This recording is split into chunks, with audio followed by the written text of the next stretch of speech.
안녕하세요. 인공관절 감염에 대한 항생제 치료를 얼마나 해야 할까? 의사와 환자에게 실망스러운 결과. 이런 주제로 오늘 이야기하도록 하겠습니다. 얼마나 실망스러운지 제목에 그걸 제가 넣었어요.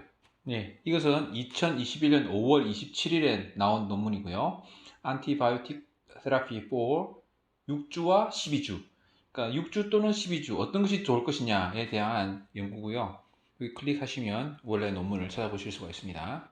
뭐 이거 클릭하지 않으시더라도 요거 있죠. NEJMOA 2020-198 요거를 검색이 되니까 요 구절만 검색해도 될 것 같습니다. 우선 배경을 설명드리면 인공관절 수술을 한 다음에 그 관절에 감염이 생기게 되면 일반적으로 수술을 하고 항균요법, 항생제를 쓰는 거죠. 주로 주사로 항생제를 쓰는데 얼마 동안 항생제를 써야 되느냐 이것이 아직 명확하지 않다는 거예요. 실제 이게 임상에서 접하는 문제거든요. 환자들이 물어봐요. 언제까지 항생제를 써야 됩니까? 그러면 저는 이제 최소 6주를 써야 됩니다. 이렇게 말하고 그럼 환자들이 엄청 놀라죠. 아, 6주 한 달 반을 있어야 되냐고. 아니, 그게 최소입니다. 그보다 더 될 수도 있습니다. 라고 말하면 환자들이 엄청 실망하세요. 언제까지 써야 되느냐에 대해서 사실 의사들도 잘 몰라요. 근데 이거 환자들은 모두가 의사들은 다 안다고 생각하거든요. 그걸 기대하고 있고. 근데 실제는 잘 모릅니다. 여기서처럼 잘 모르는 것을 한번 연구를 해보자 해가지고 이 사람들이 연구를 했어요. 그래서 방법은 적절한 수술을 하고 수술을 잘 해서 거기 막 나쁜 거 다 걷어내고 그다음에 컬처를 해가지고 미생물학적으로 이 사람이 인공관절 감염이라고 확인된 환자들만 대상으로 했습니다. 그래서 6주를 항생제 치료하거나 12주 항생제 치료하거나 두 개를 해가지고 랜더미제이션해서 배정하는 거예요. 한 사람은 6주, 한 사람은 12주. 그리고 공개된 나는 6주 쓰는 사람, 12주 쓰는 사람을 이제 공개한 거죠. 주사도 아닌 거를 또 12주, 6주 끝난 다음에 다시 또 그러면 이제 만약 공개가 아니었다 그러면 어떻게 되겠습니까? 환자에게 이게 숨겨야 되잖아요. 그러면 6주 동안 항생제 주사를 주고 나머지는 항생제 주사가 아닌 걸 또 주사를 쳐야 된단 말이에요. 6주를. 그럼 엄청 힘들어요. 환자들이 주사 맞는 걸 아주 힘들어요. 이건 혈관 주사이기 때문에 뭐 외래에서 할 수도 없고 입원을 해야 되는 거고 이 주사를 맞으려면 이 혈관을 계속 찾아야 되고 6주 정도 주사 맞고 나면 그다음부터 힘들어요. 그래서 이걸 공개하지 않고 하기는 되게 매우 힘들 거라 생각이 듭니다. 그리고 무작위 연구, 대조 연구, 그다음에 비혈등성 검정으로 수행했습니다. 6주를 한 것이 12주에 비해서 비혈등할 것이다라고 이제 가설을 세우고 한 거죠.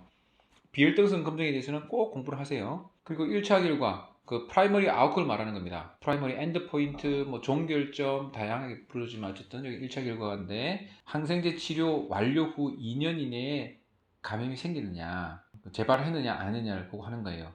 그래서 절대 차이, 발생률이니까 발생률의 차이니까 RD가 되겠죠. RD가 리스크 디퍼런스가 되는 거죠. RD 리스크 디퍼런스를 해서 12 리스크 디퍼런스를 해서 95% 신뢰구간을 구한다고 했어요. 이게 뭐냐? 신뢰구간을 구해야 비일등성 한계를 구하기 때문에 그렇죠. 근데 여러분이 갖고 있는 통계 프로그램은 리스크 디퍼런스를 잘 구해주지 않습니다. 보통 SPSS나 뭐 다른 것들도 오즈 레이쇼를 잘 구해주고 리스크 레이쇼 가끔 구해주고요. 리스크 디퍼런스 구해준 게 되게 많이 없어요. 그래서 제가 엑셀로 만들어서 보급한 거 있습니다. 그거 쓰시면 되겠고 리스크 디퍼런스가 또 중요하게 쓰이는 경우가 많습니다. 리스크 디퍼런스 꼭 알아두셔야 되고 거의 95% 신뢰 구간을 구한 다음에 비열등성 한계 Non-Inferiority Limit 또는 Margin이 10%를 잡았어요. 그 10%보다 차이 나지 않게 해야 된다. 그래서 결과를 보겠습니다. 그래서 프랑스에서 28개 센터, 멀티센터에서 했습니다. 총 410명의 환자를 했고 그 중에 205명을 6주 또는 12주를 했습니다. 그래서 동일의 철회한 6명의 환자는 분석에 포함되지 않았고요. 그 추적 관찰 중 사망한 20명이 있습니다. 이 사람은 또 제외했습니다. 그러니까 26명이 제외된 거죠. 뭐 꽤 제외된 겁니다. 그럼 이게 모든 환자들이 다 탄다. 이게 사실 쉽지 않아요. 왜냐면 이게 수술하고 나서 2년 동안 관찰하기 때문에 2년 동안 살아 있어야 되는데 2년 동안 나이가 많은 분이다가 이 감염이 됐다고 하는 것은 그만큼 뭐 다른 컨디션이 안 좋기 때문에 그 중에서 꽤 많은 숫자가 약 5%의 환자분이 돌아가신 거예요. 그 추적 관찰에 실패한 6명은 지속적인 감염으로 강조했다. 이런 것들을 다 프로토콜에 연구 계획서에 미리 기록을 해둬야 되죠. 뭐 연구는 꽤 잘 된 것 같습니다. 해서 결과를 보겠습니다. 그래서 6주군에서는 193명 중에 35명이 18명이 지속적으로 감염이 있었고요. 12주 주사를 맞았던 사람도 9.4%. 그러니까 음,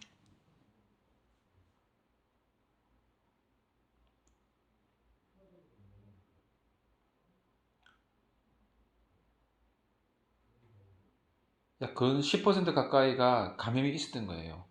우선 이것만 봐도 상당히 실망스럽죠. 12주면 거의 석 달 아닙니까? 석 달 동안 계속 이분에 주사 맞아야 되는데도 불구하고 10%는 재발한다는 거예요.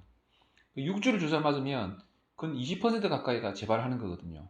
그래서 위험 차이는 8.7이죠. 비혈등성 검정은 그래프를 그리는 것을 콘솔트에서 추천해요. 비혈등성 마진과 이 실내 공간의 거리를 그래프로 그려야 잘 이해되거든요. 어떤 경우는 마이너스 플러스를 헷갈려가지고 잘못 표현할 수도 있어요. 판단을 잘못하는 거죠. 뭐 오드레이셔도 역수를 해가지고 잘못 판단할 수가 있잖아요. 이것도 마찬가지입니다. 그래서 8.7, 정확하게 말하면 마이너스 8.7이에요.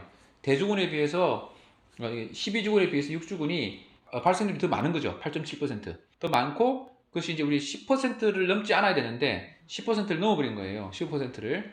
그러니까 15.6%는 돼버렸기 때문에 이거는 비열등하다고 말하지 않고 오히려 열등한 거죠. 이게 리스크 디퍼런스니까 0보다 크게 되면 일단 그 신뢰 구간이 0보다 크게 되면 열등한 거예요. 비열등하지 않고 열등해버린 거예요. 그래서 결과적으로는 6주 갖고는 안 되는 거죠. 12주를 주사를 맞아야 된다는 뜻입니다. 이 연구 결과에 의하면 다시 또 말하면 12주를 해도 10%는 9.4% 정도는 다시 재발한다는 거예요. 이게 실제 임상에서 경험하는 바들이거든요. 6주 하게 되면 5분의 1이 재발하고 12주 하게 되면 10분의 1이 재발하는 그 정도입니다. 만족스럽지 못하죠. 그래서 결론적으로 보면 표준 외과적 처치를 하고 미생물학적으로 확인된 인공관절 감염 환자 중에서 6주간 항생제 치료한 것은 12주 동안의 항생제 치료에 비해서 비열등하지 않음, 다시 말하면 열등하다는 겁니다. 그래서 결과가 좋지 않은 환자의 비율이 더 높았다. 그것이 열등하다는 뜻이죠. 안 좋다는 뜻입니다. 그래서 이 연구 결과에 의하면 12주를 치료를 해야 되는 거죠. 자, 그러면 저는 어떻게 하고 있느냐? 저를 포함해서 저희 병원에서 이렇게 하고 있습니다. 6주 동안 항생제를 씁니다. 그 다음에 피검사를 합니다. 피검사 상에서 그 염증을 보는 수치가 있는데 매우 부정확한 방법입니다. 그렇지만 환자들은 그 수치 엄청 못 매요.